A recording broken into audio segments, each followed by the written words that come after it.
Good morning, students. Okay, so last class we have discussed axioms of probability. We have discussed that, okay, if you take any event, the probability of that event we have denoted as P of A, and this probability of the event will satisfy following axioms. That is, probability of A should be greater than or equal to 0, and probability of sample space is equal to 1, and A intersection B is equal to 5. Okay, and probability of A union B is equal to probability of A plus probability of E. Okay, so here what is this third axiom says that? The third axiom says that um,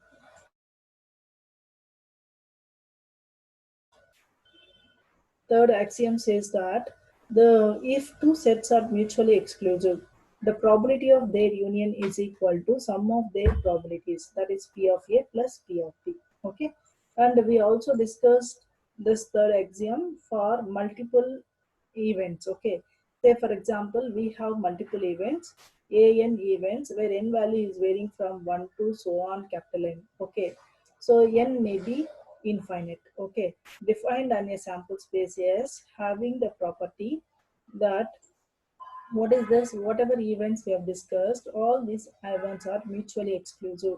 So if the events are mutually exclusive, how will be the sample space will be like this. Say for example you take this is the sample space. Okay, event A will be like this, event B will A1 will be like this, A2 will be like this. So there will these events does not intersect, means these events does not have any common part. Okay, so it will be like this. Okay, so since now if you find out intersection of all these events, okay, am intersection an will be equal to 5. Okay, no two events will not intersect. So these events, whatever events we have in this particular sample space, all the events are mutually exclusive. Okay, now what is probability of union of all these events? Probability of union of all these events will be equal to sum of probability of individual event. Okay, so this is our third axiom. Third axiom is given like this. Okay, so this is our third axiom. This we have discussed in the last class. Okay, now we will discuss, we also discuss this axioms. So with these axioms we have defined the following identities. Okay, so here the first identity says that probability of A complement is equal to 1 minus probability of A. Okay, so for example A is given like this, see this figure. If A is given like this, okay, A is given like this, what is A complement will be outside this A, it does not include at least one element of A. Whatever elements present in S other than the elements of A is nothing but A complement. Okay, and from this Venn diagram we know that what is A union A complement. A union A complement will be equal to the sample space. A union A complement is equal to the sample space. Okay, it is equal to sample space. Okay, from axiom 3, and we also know that A intersection A complement is equal to null set. So if two sets are mutually exclusive, we can use third axiom. What is third axiom says that the probability of A union A complement is equal to, that is union of uh, probability of union of two events where these two events are mutually exclusive, then it is equal to sum of the probability of individual event. So it is probability of A plus probability of A complement. Okay, and just now we have discussed that A union A complement is equal to S. So this left side it will be equal to probability of S. Okay, and whereas the right side will be having the same thing, that is probability of A plus probability of A complement. And from axiom number 2, we know that probability of sample space is highly occurring. It is certain event. Probability of sample space is equal to 1. So it means that it is definitely going to happen. It is called certain event. Okay. So it is equal to 1. So it is equal to probability of A plus probability of A complement. So what is probability of A complement? It is equal to 1 minus probability of A. Okay, so this we have discussed in the last class also. Okay, now we see this next identity. This is our first identity. Next identity says that probability of null set is equal to 0. This is called impossible event. Okay, so we know that again we have to use axiom number 3. What is axiom number 3 here? We will be taking this, that is S complement S intersection null set. S intersection null set will be equal to 5. S intersection null set is equal to 5. When two events are intersecting, if its value is equal to null set, then we say that those two events are mutually exclusive events. Okay, if the events are mutually exclusive, we will be using axiom number 3. So just now we have discussed the probability of union of mutually exclusive events is equal to sum of the probability of individual event. So it is equal to probability of S plus probability of phi. Okay. So this can be written as, so just now we know that S union phi, S union phi will be also equal to S only. So it is equal to P of S. So P of S is equal to P of S plus phi. Okay. So that what is P of phi? P of phi will be P of S minus P of S. So its value is equal to 0. Okay. So this also we have discussed in the last class. So these two identities, that is probability of A complement is equal to 1 minus probability of A, and probability of phi is equal to 0. Okay. So these are the uh, two identities we have discussed. And there is one more identity, that if two events are subsets of A, okay, so see this Venn diagram. So if you see this Venn diagram, okay, see here event A is given like this, event B is given like this. So what is our interest? Our interest is to find out, okay, our interest is to find out what is B, the probability of B minus A. What is B minus A here? Only this portion. It does not include the elements which are present in A also. It will be having the elements only present in B.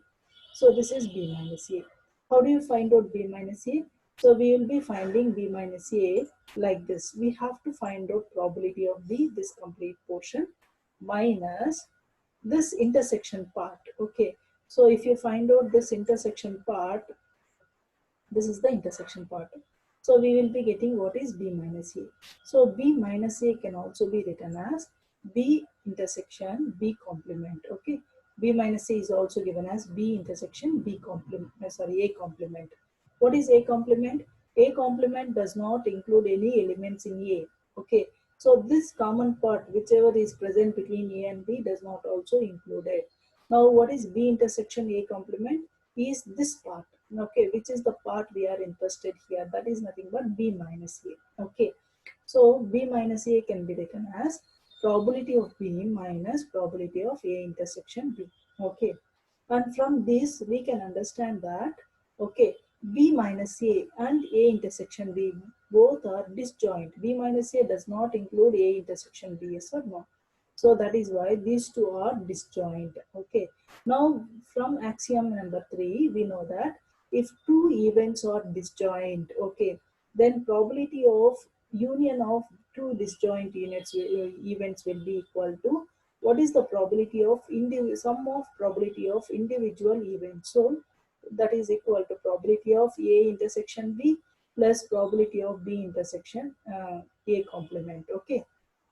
Now what is B intersection A complement? B intersection A complement is nothing but B minus A. B intersection A complement is nothing but B minus A. Okay. So B intersection A complement will be B minus A. Okay. Is it clear? So now we see that, so that is why, what is this side now? A intersection B, A intersection B union A intersection, sorry, B intersection A complement is nothing but the complete probability of B. This indicates B. Okay. See, A intersection B is this part, and B minus A, B intersection A complement is this part. So if you combine these two, what we get? We get B. Okay. So that is nothing but probability of B. So probability of B is equal to probability of A intersection B plus probability of B intersection C complement. So just now we have discussed that probability of B intersection C complement is nothing but probability of B minus A. Okay, what is B intersection C complement? See here, B intersection C complement is nothing but B minus A. So it is equal to B minus A. So probability of B minus A is equal to probability of B minus probability of A intersection B. Okay, so if these two sets are disjoint, okay, if these two sets are disjoint, it does not include any common path. So that means A intersection B is equal to 0. Okay, so probability of B minus A is equal to probability of B minus probability of A intersection B. Whereas probability of A intersection B will become null set if A and B are disjoint. So probability of B minus A will be equal to probability of B. Okay, so this also we have discussed in the last class. What is that? Probability of B minus A is equal to probability of B minus probability of A intersection B. If A and B are disjoint, probability of B minus A is equal to probability of B. Okay, so now inclusion and exclusion principle. And if A and B are subset of S, and P of A intersection B, probability of A union B, probability of A union B is given as probability of A plus probability of B minus probability of A intersection B. Okay, this principle is called inclusion and exclusion principle. Okay, so we know that A and B minus A. What is A? This complete part. Okay, so A is nothing but this part. This is A. Okay, this complete part is A. Okay, what is B minus A? B minus A is nothing but this part. This is your B minus A. Now these two are disjoint, yes or no? A and B minus A are disjoint. So from axiom number 3, if two sets are disjoint, their union will be equal to probability of their union will be equal to sum of probability of individual events. So it will be equal to probability of A plus probability of B minus A. Okay. So we'll be using axiom number 3. Now from there, okay, what is A union B minus A? Can you tell me what is A union B minus A? This will include this complete portion, yes or no? This will include this complete part. What is this complete part is nothing but A union B. Yes or no? This complete part is nothing but A union B. So the left side of this equation can be written as probability of A union B. That is equal to probability of A plus probability of B minus A. Yes or no? Okay. So any doubts here? Is it clear? Hello students? Hello Yes. students?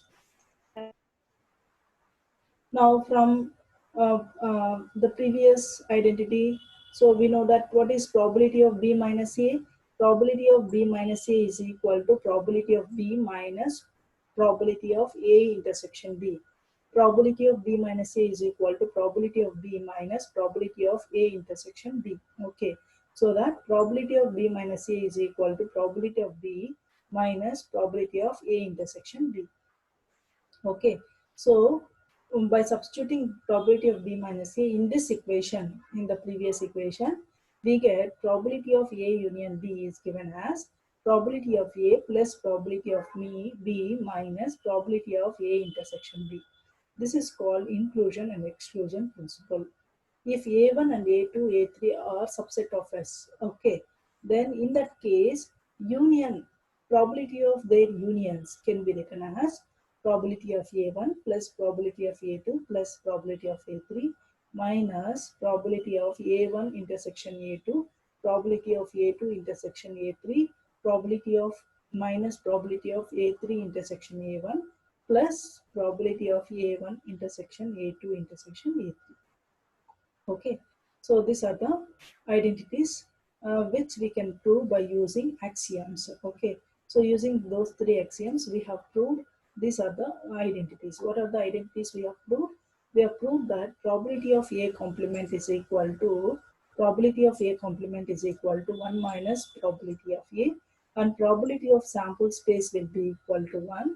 Probability of what is that null set will be equal to 0, And we also discussed that probability of A minus B is equal to probability of A minus probability of A intersection B. And similarly, probability of B minus A is given as probability of B minus probability of A intersection B. And we also discussed this, that is probability of A union B is equal to probability of A plus probability of B minus probability of A intersection B.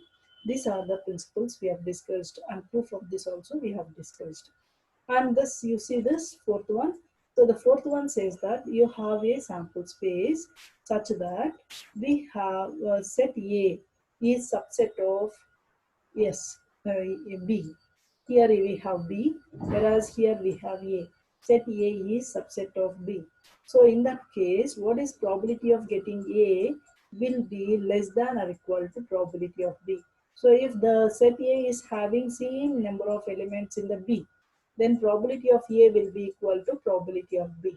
Okay, if set A is having the elements less than B, in that case, probability of A will be less than probability of B, because the occurrence of B will be more compared to occurrence of A. So when occurrence of B is more, then its probability value will also be more. Okay. So we know that the probability value will be varying from probability of probability of any event will vary from 0 to 1. So the maximum occurrence will be having the value close to 1. The least occurrence will be having the value close to 0. Okay. So the probability values will be varying from 0 to 1. Okay. So it means that if any particular event is getting higher probability, means that the likeliness of occurrence of that event will be more compared to other event. Okay. Likeliness of occurrence of one event will be more compared to occurrence of other event. Then only its probability will be more compared to the other event. Okay. Is it clear, students? Any doubts here? Hello, students. Hello, students. Are you there? Yes, ma'am.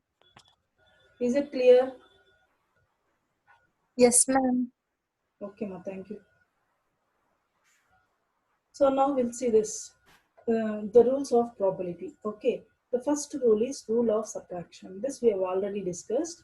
The probability that event A will occur is equal to 1 minus probability of that event A will not occur. Okay, so that is that we, whatever we have discussed here in the previous slide. What is probability of A complement is equal to 1 minus probability of A. Similarly, what is probability of A will be equal to 1 minus probability of A complement. Okay. Similarly, the rule of multiplication.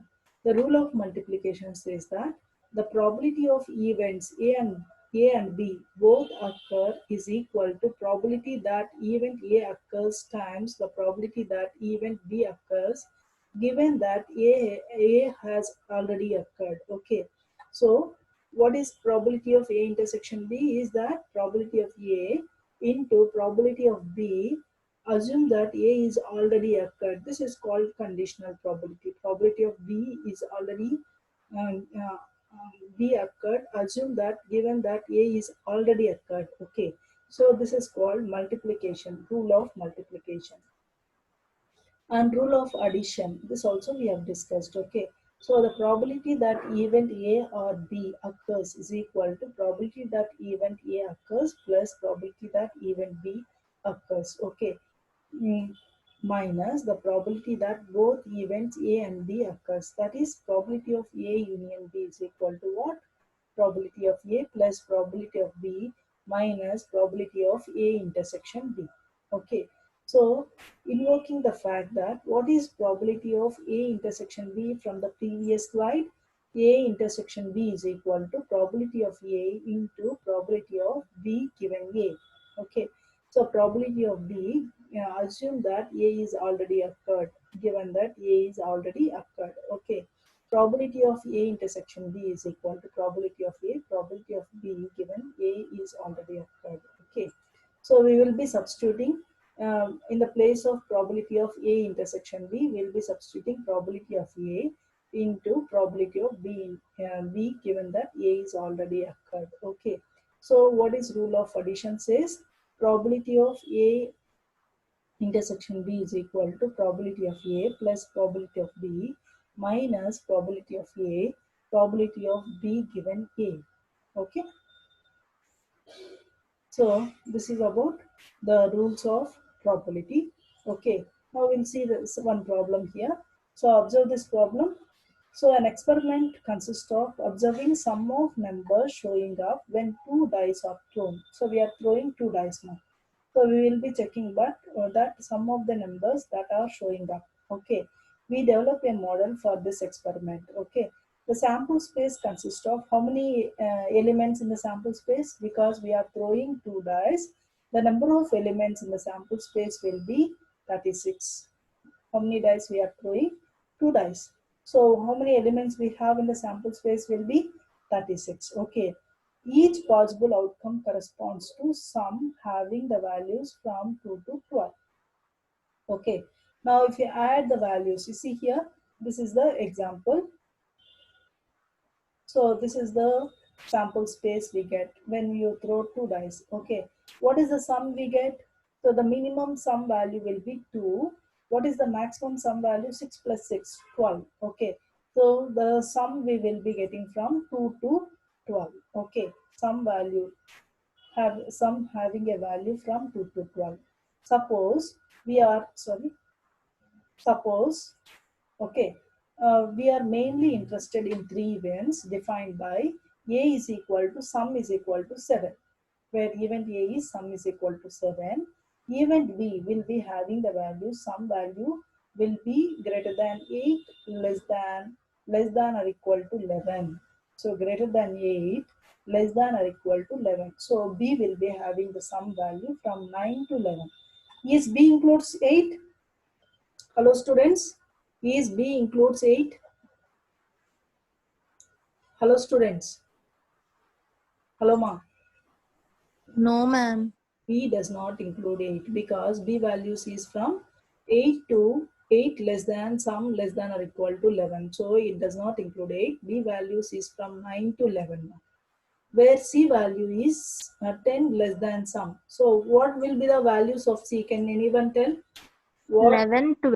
Yeah, 11 to 11 and 12. Very good now. So in assigning probabilities to these events, it is first convenient to define. First, what is our first step is to write all 36 elementary events. First, we have to write all 36 elementary events and we have to find out what is the sum for occurrence, sum for outcome. Okay, for each outcome, what is the sum we have to identify. Okay, where I represents the ith row and jth column respectively. Okay, so this elements, sorry, what is elementary event? Has only one element. Each element in this 36 elements is called elementary event. Okay, so now we will be finding what is the probability. Okay, is it clear? So what is A? A is having the values, well, sum is equal to 7. B is having the sum value is equal to 9 to 11. C is having the sum value 11 and 12. Okay. So what is our first step? Our first step is, sorry, our first step is write this sample space. First, you have to write this sample space. This sample space will have 36 elements. And the next step is to find out what is the sum you will be getting for each elementary event. Okay. So now you find out what are the elements we'll be having in A. Okay. What is the condition for A? A should have sum is equal to 7, Noma. So whichever elements is having the sum is equal to 7, that is placed in A. So see this diagram. So this will be placed in A. These are the values, these are the events which will give us sum is equal to 7. And whereas 8 will be, B will be having the values from 9 to 11.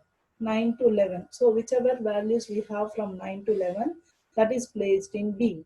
Okay. Now what is C? C will be having the values only 11 and 12. Okay. C will be having the values only 11 and 12. Okay. Now what is the probability of occurrence of A will be equal to, So we will be using the third axiom. So it will be equal to, see here, probability of sum of the elementary events will be equal to sum of probability of each individual event. So how many elements we have? 1, 2, 3, 4, 5, 6. 6 elements. Each element will be having 1 by 36 as its probability. So 6 into 1 by 36, that is equal to the probability of occurrence of A. So what is the probability of occurrence of A will be equal to 1 by 6. Is it clear, students? Similarly, can you tell me what is the probability of occurrence of B? How many elements we have in B? Count number of elements in B. Count number of elements in B. So the number of elements in B will 9, be ma'am. equal to 9. And each element is having probability of 1 by 36. Okay. So what is the probability of B will be equal to 1 by 4. Can you tell me how many elements we have in C? Number of elements in C? Hello, students. How many elements we have in C? 3. 3, ma'am. Three 3. elements, and each element is having the probability of 1 by 36. So what is the probability of C will be 1 by 12. Okay. Now tell me, what is A intersection B is possible? A intersection B is not possible, yes or no? That is why A and B are mutually exclusive. Similarly, A intersection C is also not possible. That is why A intersection C is also mutually exclusive. Okay. Now we find out what is B intersection C. So find out B intersection C. So if you see B intersection C, how many elements are common here? In the case of B intersection C, B and 2, C are ma'am. intersecting only for 2 elements, yes or no? B and C are intersecting for 2 elements. Okay, sorry, 2 elements.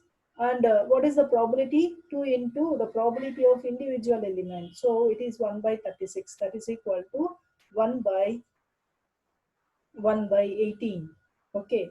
Similarly, can you tell me what is B union C? What is the probability of B union C? Okay. So if you see this, what is the probability of B union C here? How many elements we have in B union C?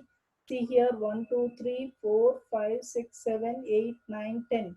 There are 10 elements in B union C. So the probability will be 10 times of 1 by 36. So it is equal to 5 by 18. Okay. So the number of elements into the, what is the probability of each element? Because the axiom number 3 says same thing. The probability of sum of uh, events will be equal to probability of union of events will be equal to sum of probability of individual events. Okay. So since here each and every elementary event means each and every entry in this sample space, okay, will have same probability. That is why, okay, what is the probability will be how many elements you have into number of, what is the probability of each event, each small elementary event. That gives us the probability of the complete event. Okay. So this is the example. Do you have any doubts in this example, students? Do you have any doubts in this example? No, ma'am. Okay, students.